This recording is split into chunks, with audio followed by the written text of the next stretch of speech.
صلی اللہ علی محمد صلی اللہ علیہ وسلم۔ السلام علیکم ورحمۃ اللہ وبرکاتہ۔ نحمده ونصلی علی رسولہ الکریم، اما بعد۔ حضرت رسول اللہ صلی اللہ علیہ وسلم کی سنت یہ تھی کہ جب بھی ان سے نصیحت کی درخواست کی جاتی، مختصر موقع کی مناسبت سے، تو آپ نصیحت ضرور فرما دیا کرتے تھے۔ 5-6-10 منٹ کے اندر 2-4 باتیں اس موقع سے آپ حضرات کے سامنے رکھی جائے گی۔ آدمی کی آدھی زندگی شروع ہوتی ہے نکاح کے بعد۔ فَلْيَتَّقِ اللَّهَ فِي النِّصْفِ الْبَاقِ۔ نیا خاندان دلہن کا، نیا خاندان اپنے شوہر کا، نئے مزاج، نئی تہذیب،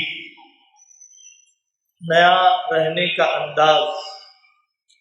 اسی لیے حضرت رسول اللہ صلی اللہ علیہ وسلم نے فرمایا فَلْيَتَّقِ اللَّهَ فِي النِّصْفِ الْبَاقِ۔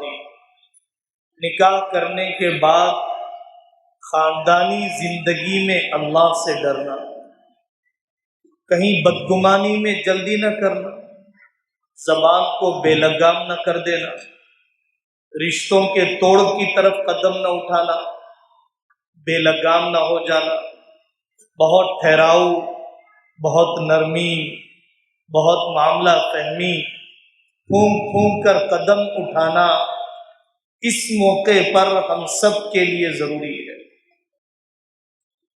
ہمارے معاشرے میں ایک مزاج پیدا کرنے کی ضرورت ہے، اللہ کا شکر، بندوں کا شکر۔ بہت جلد ناشکری کے بول زبان پر آ جاتے ہیں۔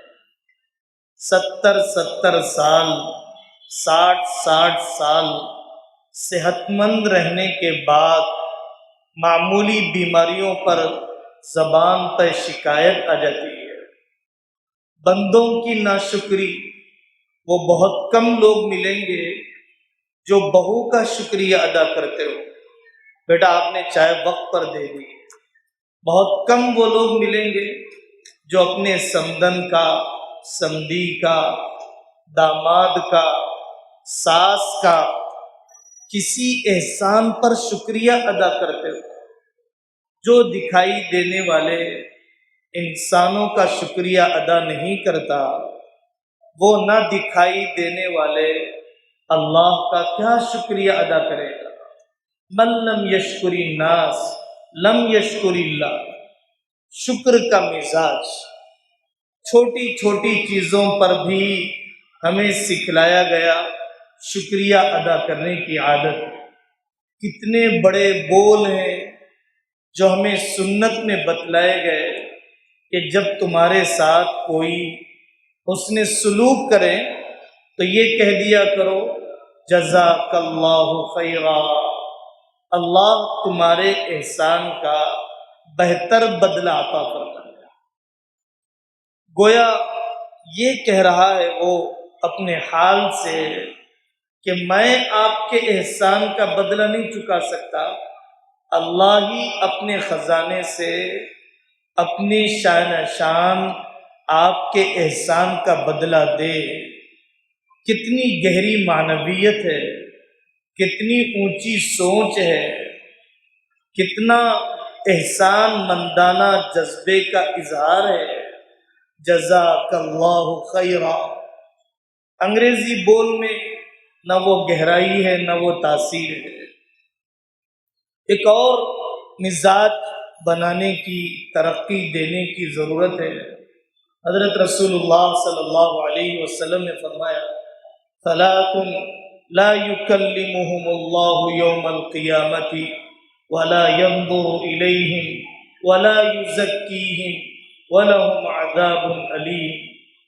3 قسم کے لوگ ایسے ہیں کہ جن کی طرف اللہ قیامت کے دن نہ دیکھیں گے، نہ بات کریں گے، نہ گناہوں سے صاف کریں گے، ان کے لیے دردناک تکلیف دہ معاملہ اللہ کی طرف سے کیا جائے گا۔ حضرت ابوذر رضی اللہ عنہ وہاں بیٹھے ہوئے تھے، تڑپ گئے۔ انہوں نے فرمایا خوابوا وخسروا من ہم یا رسول اللہ، ایسا بھی محروم کون ہوگا کہ اللہ روز محشر دیکھیں گے بھی نہیں۔ اللہ کرے کہ میں اور آپ ان لوگوں میں سے نہ ہوں۔ سب سے پہلا آقا صلی اللہ علیہ وسلم نے فرمایا المسبل ازارہ، اپنے کپڑے کو ٹخنے کے نیچے لٹکانے والا، اور والمنان، احسان کر کے جتلانے والا۔ کتنا جلدی جتلانے کا بول ہماری زبان پر آ جاتا ہے۔ میں نے تمہاری زندگی میں بڑی خدمت کی تھی، میں نے تمہاری شادی میں بڑا تحفہ دیا تھا، ہم نے تمہارے بھائی سے یہ سلوک کیا تھا، تم نے ہم سے یہ صلہ دیا۔ بہت جلدی جتلانے کے بول آ جاتے ہیں۔ جتلانا اتنی بدترین، ناپاک، گری ہوئی قسم کی عادت ہے کہ اللہ کے علاوہ جتلانا کسی کے لیے جچتا نہیں ہے۔ لا تبطلوا صدقاتکم بالمن والاذى۔ تیسرا شخص والمنفق سلعته بالحلف الكذب، جھوٹ بول کر اپنا سامان بیچنے والا۔ ہمیں گھریلو زندگی میں بہت سے ایسے موقع ملتے ہیں کہ ہم اس حدیث پر عمل کریں۔ معزز کون ہے؟ اونچے کپڑے، مہنگی گاڑیاں، شاندار محلات۔ حضرت موسیٰ علیہ السلام نے پوچھا من اعز عبادک عندک، اے اللہ آپ کے نزدیک سب سے زیادہ معزز لوگ کون ہیں؟ وی آئی پی کون ہے؟ ہائی پروفائل کون ہے؟ معیار زندگی والے کون ہیں؟ اللہ جل جلالہ عمن والہ نے فرمایا من اذا قدر غفر، من اذا قدر غفر، جو قدرت رکھنے کے باوجود معاف کر دیتے ہیں۔ شوہر کو موقع ملتا ہے طاقت رکھنے کے باوجود معاف کرنے کا، ساس کو موقع ملتا ہے پاورز رکھنے کے باوجود معاف کرنے کا، ایک بیوی کو موقع ملتا ہے قانونی راستے پر جانے کے بجائے اپنے سسرال والوں کو معاف کرنے کا۔ تو معزز وہ لوگ نہیں ہیں جو معمولی چیزوں پر الجھ جاتے ہیں، معزز وہ لوگ ہیں جو اختیارات رکھنے کے باوجود، طاقت رکھنے کے باوجود معاف کر دیتے ہیں۔ نکاح سے پہلے جو تربیت لینا چاہیے تھا، عام طور پر وہ تربیت ہم بعد کے حالات سے لے رہے ہیں۔ یہ کتنے بڑے نقصان کی بات ہے۔ کاش میڈیکل میں کوئی ایسا سیرپ مل جاتا، ایک دو ڈھکن ڈال دیے جاتے اور لڑکے کے اندر مزاج میں نرمی آ جاتی۔ کاش کوئی ایسی ٹیبلٹ مل جاتی، کھلا دیا جاتا، بیٹیوں میں حیا اتر جاتی۔ ایک دن دو دن میں، ایک دو چار کی بیٹھکوں میں، چار پانچ مرتبہ کے چیخ و پکار میں کسی کے اخلاق کی تبدیلی نہیں ہونے والی ہے۔ تفصیلی تربیت چاہیے، لمبی صحبتیں چاہیے، بہت گہری نگرانی چاہیے اپنے نفس و شیطان کی۔ اس لیے تربیت میں جلد بازی نہ کرو، جلد بازی نہ کرو۔ نکاح بھی ہوا، لڑکے کے اندر یہ عادت کیوں نہیں ہے، لڑکی سویرے کیوں نہیں جاگ جاتی ہے، فلانا کام کرنے کیوں نہیں آتا ہے، شکر اس نے زیادہ کیوں ڈال دیا، مرچ زیادہ کیوں ہو گئی، بہت جلد وہ میکے کیوں جانا چاہتی ہے۔ یہ اتنی جلد بازی تبدیلی کے لانے کے سلسلے میں ہمارے خاندانوں کو اجاڑ دے گی۔ تربیت ناکام ہو جاتی ہے جب آدمی رزلٹ اور نتیجے کے سلسلے میں جلد بازی کرتا ہے۔ محرم کے مہینے کو کب تک ہم منحوس سمجھیں گے؟ کب تک جاہلانہ سوچ، کب تک قدیم مزاج، کب تک عاشور خانے اور کب تک تعزیہ اٹھانے کو مقدس سمجھنا اور محرم کے مہینے کو منحوس سمجھنا؟ اپنے آپ کو تعلیم یافتہ کہنے کے باوجود، بعض مرتبہ عرب ملکوں میں، خلیجی ملکوں میں رہنے کے باوجود، حج اور عمرے کے باوجود، یہ گندی روایات ہمیں نقصان دے رہی ہے۔ شہادت کا واقعہ اگر منحوس ہے تو 360 دن میں کوئی لمحہ، کوئی منٹ اور سیکنڈ ایسا نہیں ہے کہ جس میں اسلام کے کسی جیالے نے شہادت نہ دی ہو، اللہ کے راستے میں قربانی نہ دی ہو۔ تو کیا آپ سال کے 360 دن کے ہر لمحے، ہر دن کو ایسے ہی منحوس سمجھتے رہیں گے؟ اور ایک ایمان والے کے یہاں شہادت کوئی نحوست کا عمل نہیں ہے، سعادت ہے، خوش قسمتی ہے۔ ہم اپنی جوان لڑکیوں سے کہتے ہیں کہ بچیوں، اپنے بڑوں کے تجربات سے فائدہ اٹھاؤ، ان کا گھر سنبھالنے کا ہنر، کچن سجانے کا سلیقہ، بچت کرنے کے اصول، ان کی جفاکشی، ہماری نئی نسل کو بڑوں سے سیکھنے کی ضرورت ہے۔ اور ہمارے بڑوں کو جنریشن گیپ، ایج گیپ، عمر کے فاصلے، تمدنی ترقی کو سمجھنے کی ضرورت ہے۔ ہم نے پھالیاں استعمال کی، ہماری آنے والی نسل بھی پھالیاں استعمال کریں، پیمپر استعمال نہ کرے۔ ہم نے زچگی میں کتنی مشقتوں کو اٹھایا، آنے والی نسل بھی اتنی ہی مشقتوں کو اٹھائے۔ یہ نادانی ہے، ناسمجھی ہے۔ تو بچیوں کو چاہیے بڑوں کے تجربات سے فائدہ اٹھائے، اور بڑوں کو چاہیے کہ بچیوں کو زمانے کی تبدیلی کا لحاظ کرتے ہوئے، عمر کے فاصلے کی رعایت کرتے ہوئے، جسمانی صلاحیتوں میں کمزوری کا خیال رکھتے ہوئے ان آنے والی بہوؤں کو، بیٹیوں کو سنبھالنا چاہیے، تربیت دینا چاہیے۔ آخری بات، نکاح میں تاخیر نہ کرو۔ بہت بڑی ہمارے معاشرے کی تکلیف دہ صورتحال ہے۔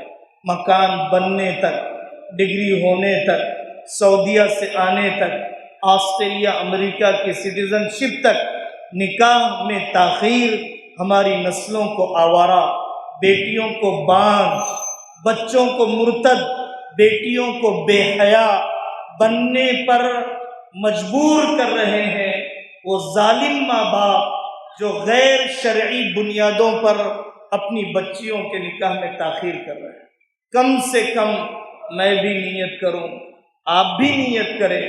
شب برات میں بھی دعا سر سے اوپر نہیں جاتی ہے، شب قدر میں بھی دعا سر سے اوپر نہیں جاتی ہے، پیر جمعرات کو بھی مردود رہ جاتا ہے۔ جس کے سینے میں کسی کے بارے میں کینہ ہو، اتنے مقبول اوقات میں بھی ہم مردود رہ جائیں گے رشتوں کے توڑ کی وجہ سے۔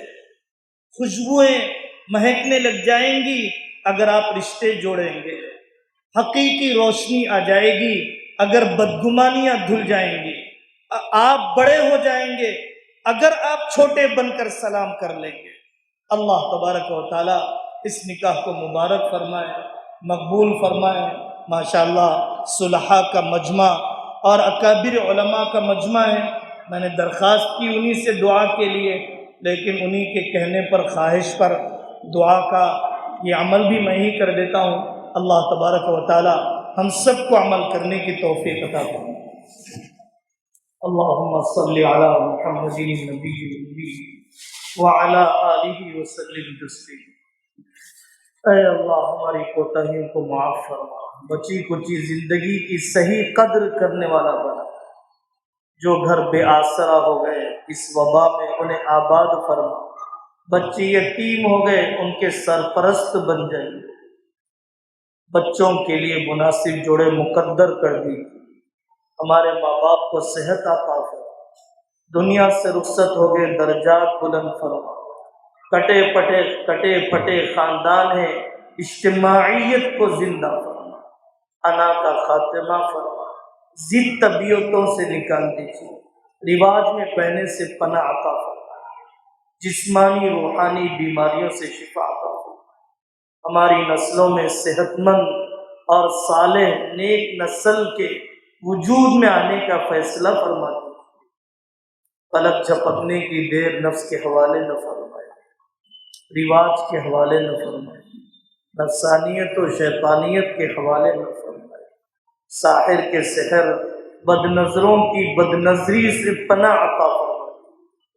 بچی کچی زندگی آپ کے نیک بندوں کی صحبت میں گزارنے کی توفیق عطا فرمائے، حرمین شریفین کے دروازے کھول دیجیے، حج اور عمرے کے دروازے کھول دیجیے، مدرسے اسکولوں کی رونق کو واپس فرما دیجیے، آخرت کی تیاری کرنے والا بنائے، وہ موت نہ دیجیے جو اچانک آ جائے، وہ بڑھاپا نہ دیجیے جو دوسروں کا محتاج بنائے، وہ صحت نہ دیجیے جو گناہوں پر جری کر دے، وہ مال نہ دیجیے جو نشے میں ڈوبو دے، ہماری تربیت فرما، ہماری نسلوں کی تربیت فرما، وصلی اللہ تعالی علی خیر خلقہ محمد وعلی آلہ واصحابہ اجمعین والحمد للہ رب العالمین۔